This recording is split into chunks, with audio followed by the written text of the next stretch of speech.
And if you're watching this right now, you're probably going to be joining our accountability group on Sunday nights for the free health and wellness seminars that we have been taking part in the last 4 Sundays. And so I wanted to give everyone a refresher on nutrition. These are for the folks that didn't get to see our week 1 Nutrition 101 seminar. I wanted to kind of give you guys a leg up. We're going to have that seminar here in a few weeks, but I wanted to make sure that you have at least the basics of that. So we're going to jump right in here. What to know about nutrition? Well, number one, I don't like dieting. I don't like diets. I have tried a lot of different diets over the years. And the one thing that I have found is they all have a little bit of value, but they all have something also that's wrong with them. So what I want you to wrap your mind around is that moderation in everything and a little bit of all the benefits that you can grab from each diet has massive amount of value that we can add to our lives. So instead of being dogmatic and putting a stake in the ground and saying, I'm keto or I'm vegan or I'm paleo or I'm Ornish or I'm zone diet or whatever it is, you can get value from each one of those things. So we're going to take and pick and choose the best of all those worlds. And one huge controversy is between a plant-based diet and an animal-based diet, like the keto diet or the carnivore diet. That's one of the biggest debates that's going on right now in the scientific literature. So my hypothesis is, and this is what I've found and my wife has found, we're very into nutrition. We research things. We're constantly looking at scientific studies on PubMed. And this is what we found is that you can get the best of a plant-based diet by sprinkling in some really high quality animal products here and there. Not all the time, but here and there. So that means you get the anti-cancer effects of a plant-based diet and the anti-inflammatory effects of a plant-based diet. But if you sprinkle in a little grass-fed beef or a little wild-caught salmon or a little free-range chicken or whatever it may be that you don't have to supplement with B12 like a vegan does, you don't have to supplement with omega-3s like a vegan does, because you're getting all of those things sprinkled into your diet. So what does that actually look like? Well, before we go into that, the number one thing that I would like to show you is how bad nutrition has affected specifically the United States. Why are we so sick? Well, this is a trend over the last years of diabetes. It's getting worse and worse and worse and worse. And it actually looks like it is affecting the lowest income states in the United States more than others. Now, look at this trend. This is diabetes rates, again, going higher and higher and higher. What about the level of mental illness? Interesting correlation. There we go. Same states that are diabetic and obese, and that's what we're going to look at next, is the obesity rates are also those same states that are very, very diabetic. So we can see that there's a trend and we have a problem, and sugar is that main culprit. It's everywhere. It's all around us. We used to consume so much less sugar than we do nowadays. So, one can of Coke, one 12-ounce can of Coke is 10 teaspoons of sugar. Now, think about that. Every time you have a can of Coke, you would be I want you to picture taking 10 teaspoons of sugar, piling it up in your hand, and how gross that would be to throw that back and eat that. Horrible. So sugar, it comes in many forms, many names. They hide it in so many products, including health food products. And if you haven't seen the documentary Fed Up, you might want to watch that. That's an excellent documentary on Netflix or YouTube. But really, they hide sugar in just about everything. You know why? It's because sugar is addictive. And sugar is actually, in studies, what they do with mice, sugar is more addictive than cocaine or heroin. In fact, 95% of the time you could give the mice who were addicted to cocaine, you could give them sugar and they would choose it over the cocaine. Learn to read ingredient labels. The reason why I really want people to do this is to know what's in their food. And you look at this ingredient label to the right, and it's hard to read half of these ingredients, and that's because they're not actually foods. They are synthetic laboratory made compounds that are edible. There's a difference between a food and something that's edible. I always use the example when I teach at University of Arkansas sororities. I always use the example. I'll hold up a Twinkie and an apple, almost the same number of carbohydrates, almost the same number of sugars. However, that apple, if you were to set both of them on a shelf, the Twinkie will be there 7 years later. No change. How long will that apple sit there on the shelf? Not very long. Maybe a few months before it starts to change color and get soft and start to rot. So, although they're the same amount of calories and carbs, they are not the same in nutrients. That Twinkie does not have antioxidants and polyphenols and vitamins and minerals. It is nutrient devoid. In fact, what you're looking at over here looks similar to a Twinkie. It's wheat flour, enriched corn syrup, soybean oil. These are all the things that preserve that Twinkie so it can sit on the shelf for years. It's not food, it is edible substances. So we want to learn how to stay away from sugar, but we also want to learn how to stay away from processed foods. So in the seminar, we're going to go into some of the science of that. So I don't want to spoil that. So stay tuned for that seminar. It will blow your mind when it comes to the difference between processed food and real food when they actually looked at the studies. Same amount of calories, same amount of macronutrients, just the difference in processed food and real food and how it affected the metabolism and the body. Now, the other thing is we want to touch on, in my experience over the last 6 years as a personal trainer and nutrition coach, there's three things that I take people off of. We just talked about the first one, that's sugar. The second one is wheat. Okay, so what's wrong with modern wheat? Because I don't have a problem with wheat in general. I have a problem with United States genetically modified, pesticide sprayed wheat. Okay. So, what I found over the last 6 years of training people is I could immediately put them on a gluten-free diet, and whether they have a gluten sensitivity or not, that they would drop weight. And the reason why is because wheat is inflammatory when it's sprayed with glyphosate, whenever it is harvested too early and it's not allowed to mature, it throws off the gluten to fiber ratio, makes it very inflammatory. And so people would not even be losing fat. They're actually just losing water weight from inflammation. So sugar, wheat, got to go. This third thing that I recommend is conventional dairy products. And you notice I didn't say all dairy products, but conventional dairy products. Organic dairy products have a time and place.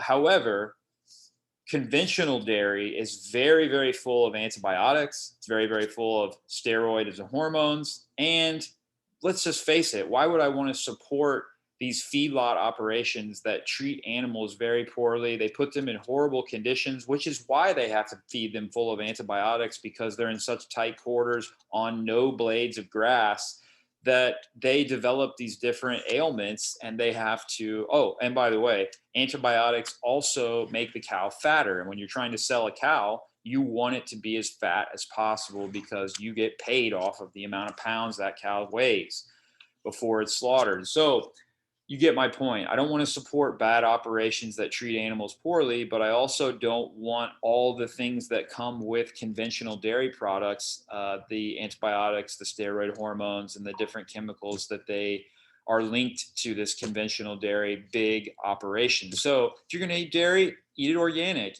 and try to find somebody local that has cows that they treat right and they have a good life, and they produce good milk and good cheese and things like that. But mostly in my life, I stick with plant-based milks. You see there at the bottom: almond milk, coconut milk, milkadamia, oat milk, things like that. Can't go wrong with those things. So what is optimal nutrition? Well, we're all different. So that means there is no one size fits all approach. you have to be your own experiment to find out what that one size fits, or I'm sorry, what that approach is for you, because there is no one size fits all approach. Our genetics play a part in that. Allergies and intolerance plays a role in that. Meal timing, fasting, and feasting all have a place in someone's nutrition plan. But here's the thing: I recommend that the majority of our foods should be primarily 70 to 80% plant foods, fruits, vegetables, nuts, seeds, legumes. These things should be the staples of our nutrition, because I don't like the word diet. Remember that. So, foods that I eat almost daily: apples, broccoli, cauliflower, green beans, pumpkin seeds. I love Japanese sweet potatoes or yams. Absolutely crucial. I love blueberries. I love dark chocolate. There's algae like spirulina and chlorella that are just superfoods. They'll make you feel like $1,000,000. Coconut is a staple in my diet. Coconut butter, coconut oil, MCT oil is made from coconut. So there's all these superfoods, and I want to make it really, really simple for you. In terms of, I think that there's two things you can do for breakfast, that either or both. But that is, make it really simple. Start your day with either juicing or a smoothie. You've got the day already a third of the way done for your nutrition. Start the day with either juicing or a smoothie. I have a recipe on my YouTube channel for the smoothie recipe. I use a cup and a half of blueberries, maybe a half of an apple, coconut milk, a rice and pea protein blend that has a ton of antioxidants and vitamins and minerals in it that starts my day.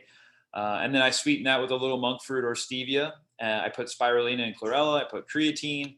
I put sometimes medicinal mushrooms. But I blend this all together. It's a nice, big, enjoyable smoothie that I like to have every morning. Maybe sometimes on the weekends I'll skip the smoothie and have like gluten-free pancakes or something like that, just to switch things up. But on my grind 5 days a week, I tell all my clients, have a smoothie, or what you'll see on the screen here is juicing. Juicing vegetables is anti-cancer. It's very, very, very hydrating. In fact, the hydration value of juices is more than actually the hydration value of water. Wrap your mind around that for a second. And the reason why is because the water that actually is in plants, especially fruits and vegetables, is a structured water that's full of minerals. The minerals that come from the soil. Those minerals are also what unlock and the gate and key to our cells and let nutrition, especially water, get into that cell. The most dehydrated cell in the body under a microscope, you know what it is? It's a cancer cell. A cancer cell is the most dehydrated cell in the body under a microscope. So juicing is fantastic for cancer treatment. It's also fantastic for preventing cancer. And the reason why? Hydration value and nutrient density. Tons of nutrients. So juicing or smoothie, Monday through Friday, start your grind. Juicing, smoothie, absolutely crucial. You will love it because it'll also make you feel like $1,000,000 as well. Now, what do we got left? We got 2 meals left. That's it. So all I have to do is focus on lunch. And I'll tell you, in my experience, that I recommend all my clients focus on a plant-based lunch. So you have a plant-based smoothie or juice for breakfast. A plant-based lunch could be something like rice and beans. It could be something like quinoa and chickpeas. It could be something like a big salad with hemp seeds, pumpkin seeds, tons and tons of veg. I specifically like a couple different kinds of greens. I like carrots. I like bamboo shoots. I like beets. Just a real big chunky salad. Olive oil, little apple cider vinegar, lots of nuts and seeds mixed into that. It's delightful and it's very, very filling. A lot of times I can't even finish it, but it keeps me light on my feet too. So there's something about a plant-based lunch that really, really keeps your energy going, and you don't have that crash in the afternoon. Whereas at night, now is where I sprinkle in a little bit of animal protein. So it's more of a paleo dinner. To give you idea of what that looks like, we can look at my Instagram channel. Paleo dinner could be like these zucchini boats right here with a little bit of organic cheese. And I have chicken on one and beef on the other. What about a curry? My wife makes this chicken curry with chunky vegetables. Oh, it's spicy, it's creamy, it's amazing.